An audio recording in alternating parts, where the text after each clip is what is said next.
Hi, this is Coach Joe Lucas, and welcome to this episode of the Magellan Network Show. We're coming up on the midpoint of 2020, and I don't think anybody will disagree. It's been a very unique year, a very stressful year, a very intense year thus far, and quite frankly, I don't see that changing in the second half. So, today, what I want to talk to you about is how do you take a pause in your game and sit back and take inventory of the first half of 2020. So, in essence, a mid year review, benchmarking process, because let's face it, you're going to have to shift and pivot and redefine and redesign what you're going to do Q3, Q4. If you're going to go into the second half of the year just hoping to get by, just hoping that this thing will figure itself out and we'll get back to normal, I have some bad news. It's not going to happen. Maybe we'd like it to happen. Look, personally, I would love it to happen. But here are the facts. Not going to happen. Right? This is not a political thing. This is just how it is. Right? So my question to you is, what are you going to do different going into Q3 and Q4? What does your game need to look like? And before we need to do that, we need to take a step back and say, well, what was the first half of our year like? What was the first half of the game, to put it in that term? And what I do every year is I lead my clients, both my personal clients and members of my tribe, Magellan Network.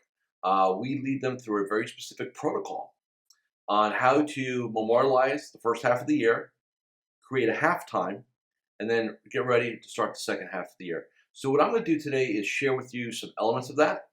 So this will be more like a coaching session than a podcast episode, if you will. And then I'm going to do something very unique, and I'd like you to consider my invitation offer at the end of this. But first, let's talk about what we need to do. First thing is schedule. So as you're watching this or listening to this, we're pushing this out, towards the mid-year between end of June, early July. Personally, myself, my recommendation to my clients is Q3 does not start until Monday, July 6th. So what we want to do is take the week, that first week of July, that last week of June, first week of July. It's like a dormant week, if you will. And we want to go what we call in strategic/renewal mode. So in other words, we want to kind of get a step back from our business. We're not going to worry about client contacts and reviews and kind of playing that tactical game. What we're going to do is step back and let's look at things as business owners, as entrepreneurs, and as leaders. Just kind of stop the treadmill for a bit, right? I think all of us agree. This first half of the year, a lot of it's felt like Groundhog's Day. It just kind of rinse and repeat over and over again. So the first thing you want to do, you want to make sure you get several days, if not a week, where you just know there's a break. You've got to have a delineation from the first half to the second half. All right. You don't want to roll out of Q2, roll right into Q3 without like a mental and a little bit of physical break. That's number one. Number two, and I'm going to refer to this, and again, for those of you who are doing the audio piece, that's great. So when I'm holding in my hand, for those of you who are watching YouTube, you see this. This is the actual document that we use. This is the document that I use. This is the document that all my clients use. And what I'm going to do is walk you through elements of it to give you some value and to hopefully inspire you to do your version of this. And now, do you need this document? No, you don't. You can get a journal out, a notebook, Evernote, whatever you like to do, right? And do elements of this. But I want to walk you through some of the things which I think is important. The first thing we like to do, which I think is critical, is basically a narrative. So you see here, the first thing we're going to do a narrative. So we're going to sit down and we're going to write out as if we're giving a report to our board of directors, right? And if you want to frame it differently and say, look, I just want to tell myself, that's fine. Here are the rules. Number one, state the facts. Number two, don't lie, right? So if your first half of the year was, hey, things were rock and rolling, and then COVID hit mid-March, and then everything kind of fell apart. Well, that's what you're right, and you're right about that, right? If you just never got engaged this first half of the year, hey, write that, right? The worst thing you could do is lie. Nobody's going to see this, right? Nobody's going to see. You don't have to go share this with your team. This is about you being honest with you. Because if you cannot master the communication with yourself, if you cannot tell yourself the truth, then I don't know what you're going to do.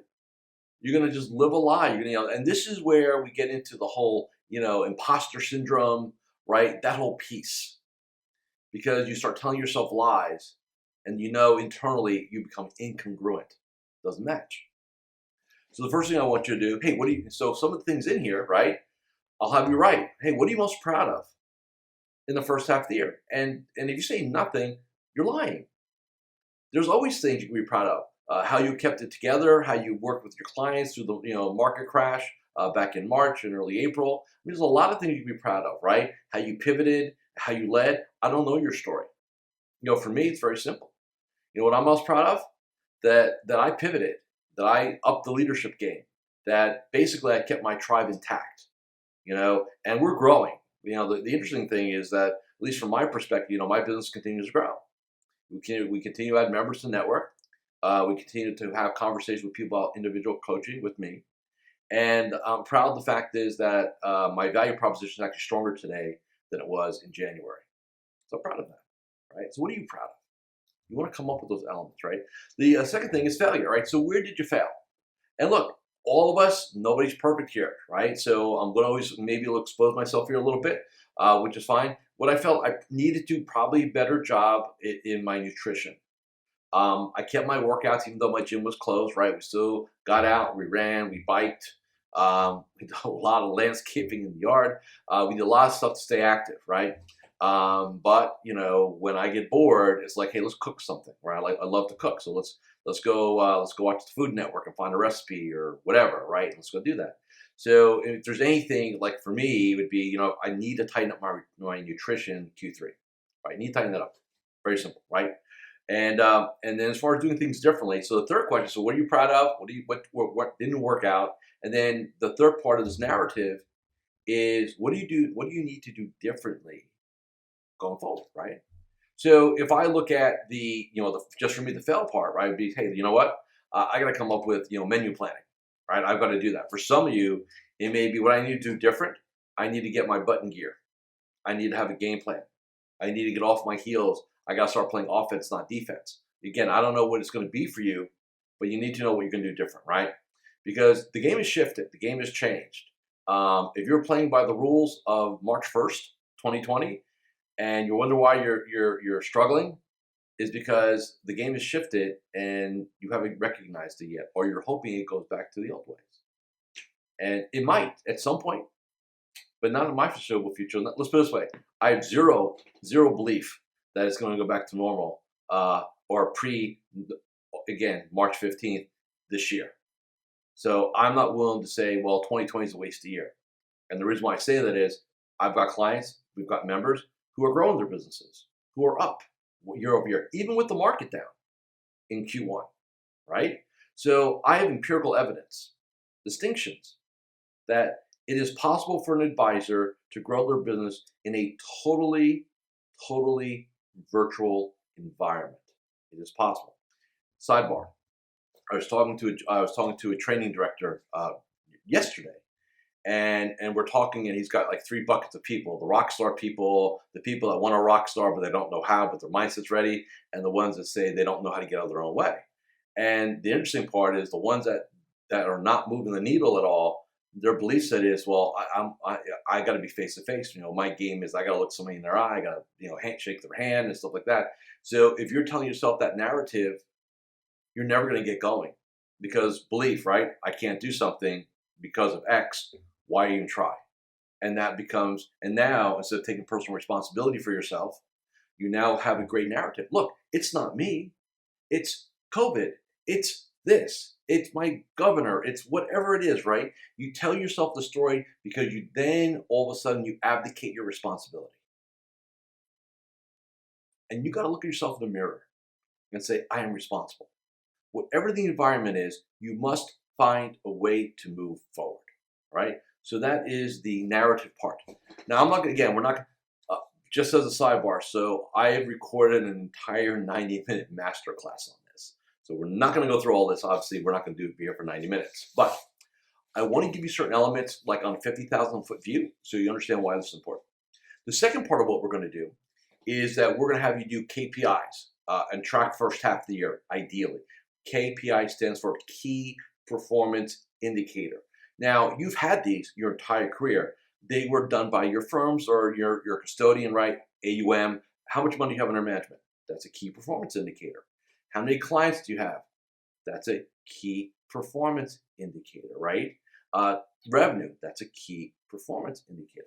So there are things that you already know to be such, you may have not labeled them as, but they're really, really important. Some of the other ones that we would like to know, I'm just going to go through a list very quickly and tell you why.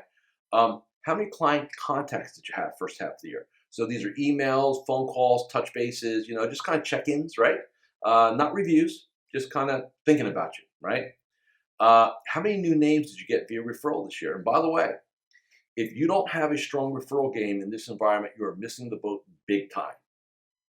Big time. People are talking to, they might be visiting, but people talk about money, talk about markets, talk about health, right? So you want to be out there and you want to make sure that all your clients know that you're open for business. And don't work under the basis or the assumption, well, they know.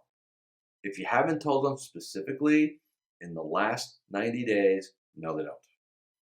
So you need to get your head around that, right? The other part of our game is, again, I'm just going over some random stuff here. How many reviews have you done first half of the year, right? Again, don't measure it as, well, they came to the office or we did it via Zoom or how many reviews did you execute, right? Very, very important. Next, morning rituals. And we're not going to get into the deep dive here, but morning ritual to us, or we call it in our Magellan world, our Magellan Morning 8. There's an actual 8-step protocol that we run inside of our game.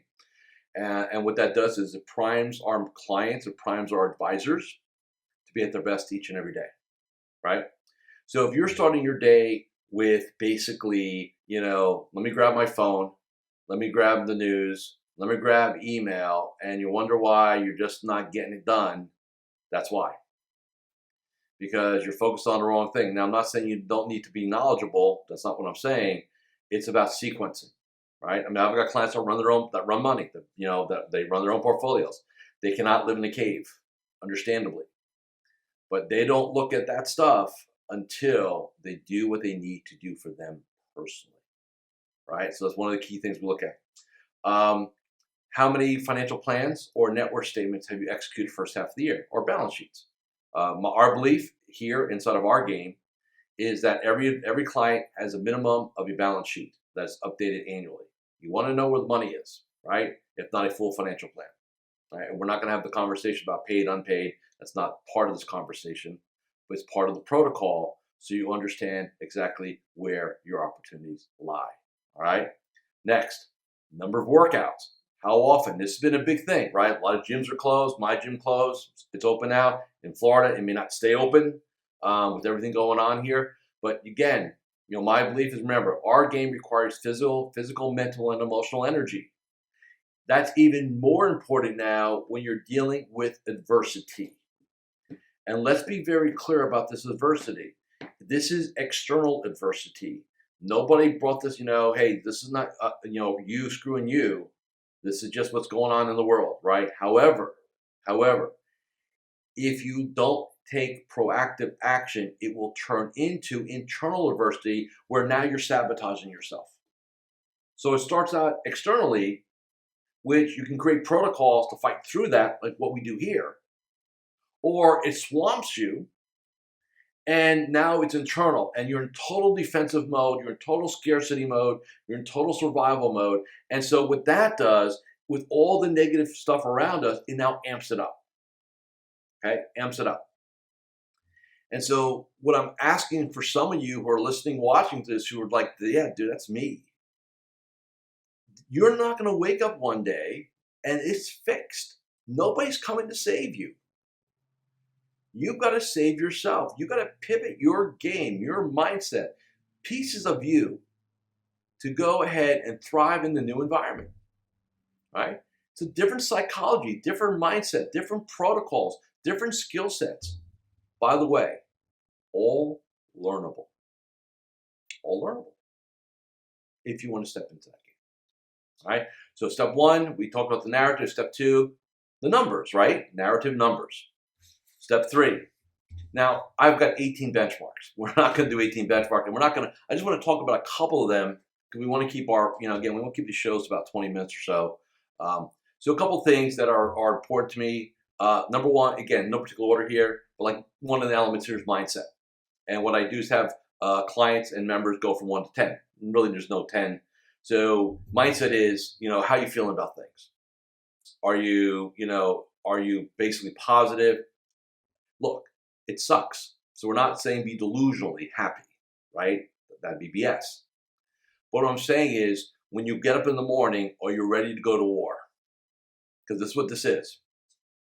Not a war against a virus or anything like that in our game here. Our war is against us, our mindset. The war is against apathy. The war is against negativity, right? The war is against scarcity and survival. That's the war here in our game. Are you ready to go to war every day? Do you have the right mindset to understand that winning ugly is okay? That you've got to find a way to be on top of your game. And take control. See, I think one of the things, and I may go a little sidebar here for a second. One of the things I've noticed in the last several months, and I'm a guy who likes to control things. I always like to say I'm a recovering control freak, which means you never really kind of end that. And I can't control a lot of what's going on in my world right now. I can't control whether I can do live events, whether I can travel, where I can go out to eat, right? There's just elements that I don't control. Now, I can sit there and get pissy about that, and sometimes that leaks in. It doesn't solve anything, right? So what I look to do, and this hopefully will help some of you, is I say, okay, I can't control that, I can't control that, I can't control that, I can't control that. What do I control? How I get up in the morning, what I feed my mind with, how I take care of my body, how I serve my clients. Think about your scenario. If you went to your clients and just talk to them and say, you know what, there's a lot of things we can't control. One area we can't control is your money.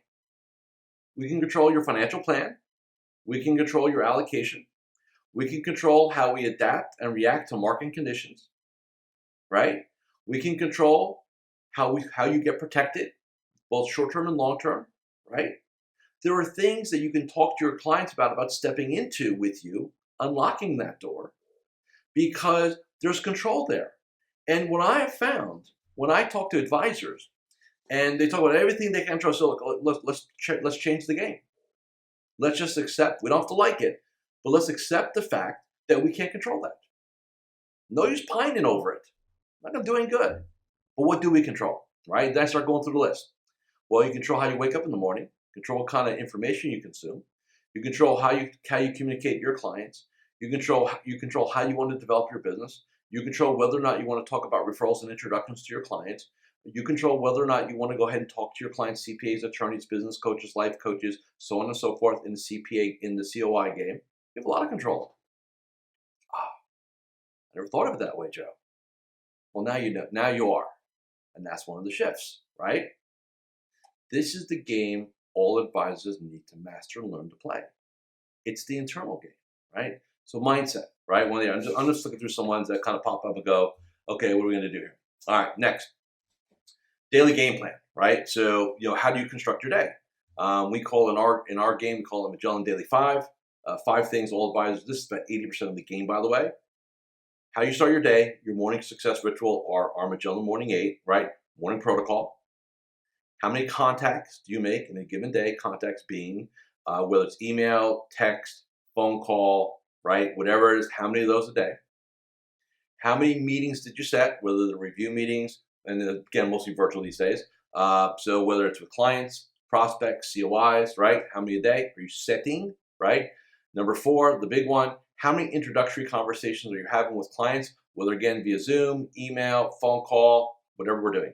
And the 5th piece is where are we tracking all this? So 1, morning piece, morning game.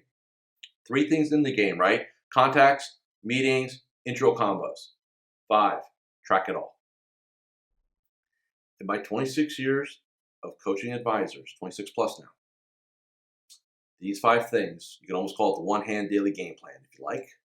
Sometimes I called it that, is 80% of our game right here. If you would absolutely commit to doing these 5 things every day, tracking them, you'll have a much better game going forward. right? And then there's some other things in terms of, just personal development game plan. So one of the things real quick, and like I said, we have all these kind of written out in here, and I'm gonna show you how to get this in a little bit. The easiest thing to do when we go into crisis mode as human beings is we throw out all of our positive stuff. We just kind of go into crisis management 101. We stop working out. We stop reading positive things. We have this compelling need to get information, which is mostly negative, by the way. And we abandon the things that serve us, whether it's from meditation to eating right to working out. Even if your gym is closed, you find a way to make it happen, right?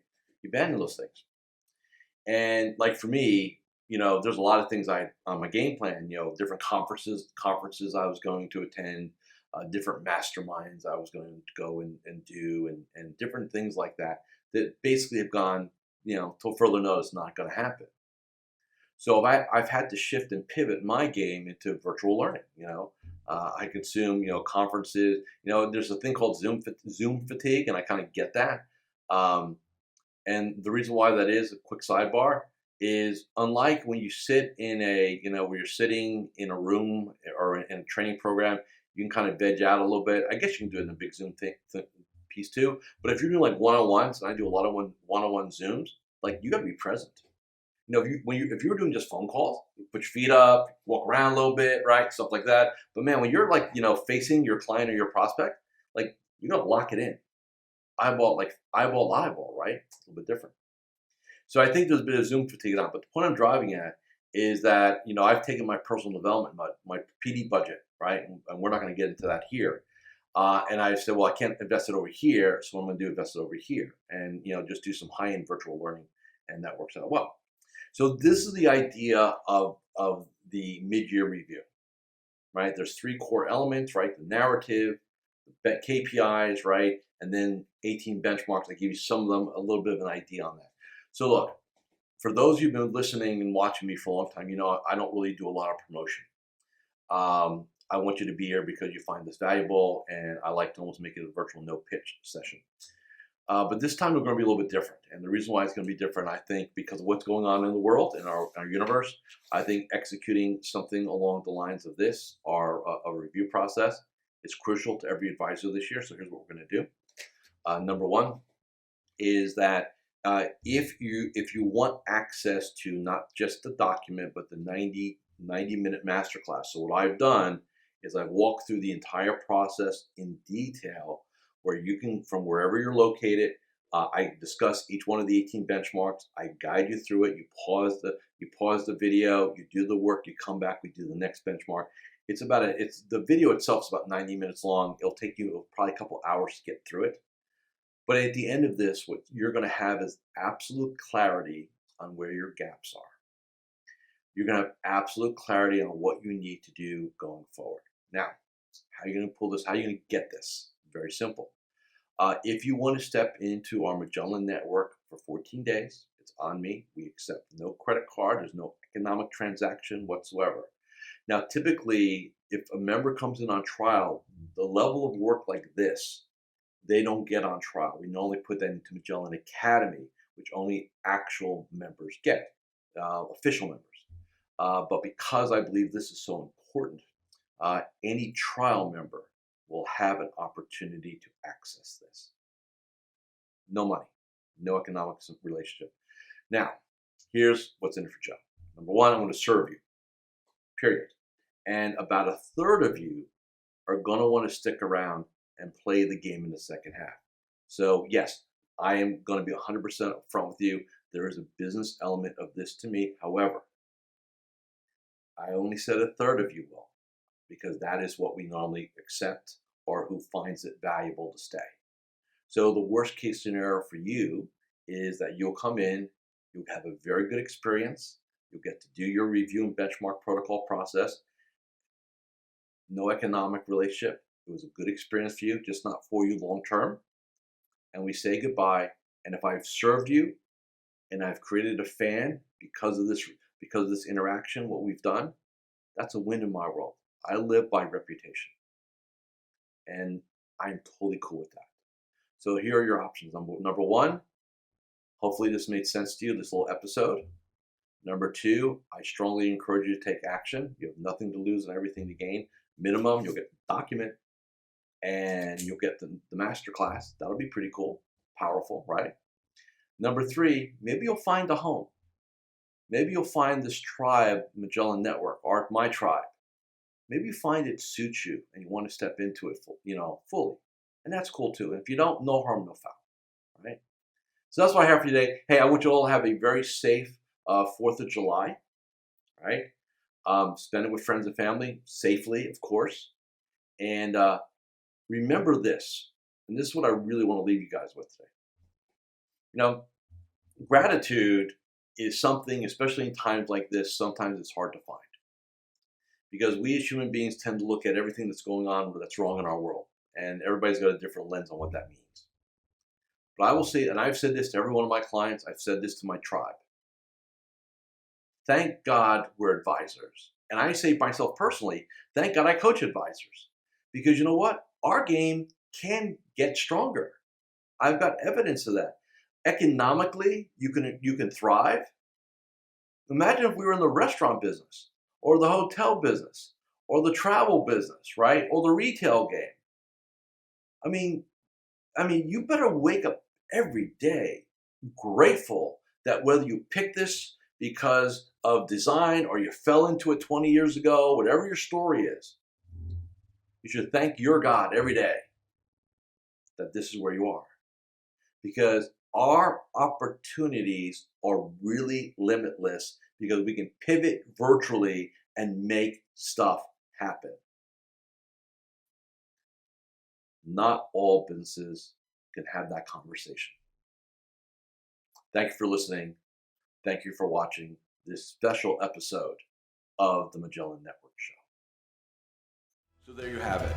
If you really enjoyed watching this episode, go ahead and subscribe to the Magellan Network Show with Coach Joe here on YouTube. And remember, I'm always here to help you become a better entrepreneur, business owner, and financial advisor. With that, I'll see you next time on the Magellan Network Show with me, Coach Joe. Take care and goodbye.